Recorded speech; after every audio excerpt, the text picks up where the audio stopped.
G'day everyone, it's Wesley here, and I'd like to welcome you to day one of 7 days of spiritual formation exercises. I've put these together over the Christmas New Year period as it's generally a quieter time in our lives where we are focusing on family and friends, having just celebrated the birth of Jesus, and in some ways a time to slow down, rest, refresh, and prepare for the new year. These exercises are taken from various sources and are designed to help you connect deeper with God over this period of time. The first of these exercises may seem a little strange to you, and you may wonder what it has to do with your spiritual life, but it actually has a lot to do with it. The exercise is sleep until you cannot sleep no more. Sometime during the 7-day period, find a day when you can sleep in. Your aim is to sleep or stay in bed until you can finally say, I am completely rested, that you do not need to sleep or stay in bed a minute longer. You may well need the help of other family members with this. Tell them that this is what you're doing and to hang a do not disturb sign on your door. Turn off your phone. In fact, put it in another room so you're not even tempted to look at it during the night if you wake up. If you have young children, maybe ask your partner to help with this, or tell the kids that this is what you're doing tonight. Why is this important? Well, one, we are designed to spend nearly 1/3 of our lives sleeping. Secondly, the failure to sleep results in damage to physical health, loss of energy, and decreased productivity. Thirdly, our sleep deprivation often hurts others. Did you know that more people are killed each year by drowsy drivers than drunk drivers? From a Christian formation perspective, James Bryan Smith in his book The Good and Beautiful God says, the human person is not merely a soul housed in a body. Our bodies and souls are unified. If our bodies suffer, so do our souls. We cannot neglect the body in pursuit of spiritual growth. In fact, neglecting our bodies necessarily impedes our spiritual growth.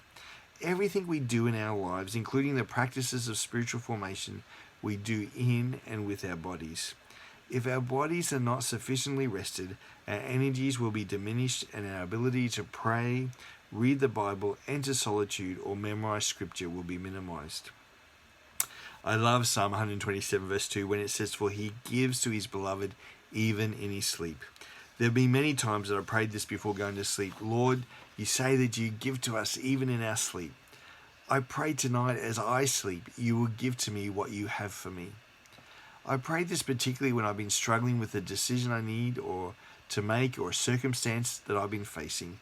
Often when I do that, either I've woken up during the night with an answer or with a song in my heart in the morning that has confirmed what to do.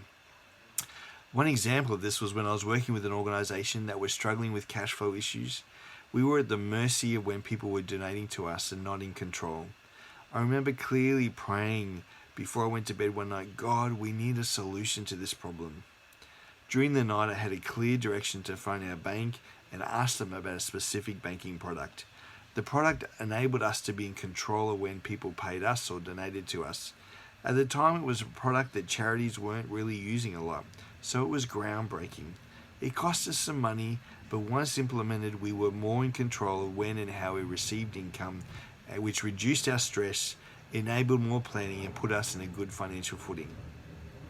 Another example was a decision about going on a missions trip. A series of quite out there circumstances had already led me to information about this trip, but I needed to know if this was of God or not. As I went to sleep that night, I asked God to confirm whether this was of you or not. In the morning, I woke up singing the song, Take My Healing to the Nations, which led me to making the decision to go. That trip actually brought a lot of healing to me, as well as to those that we had an opportunity to minister to. Well, that's it for our first one. I'd love to hear feedback from you as to what happens as you take a night where you sleep to where you cannot sleep no more. Feel free to share this with others as well who you know would benefit from it. Bless you guys.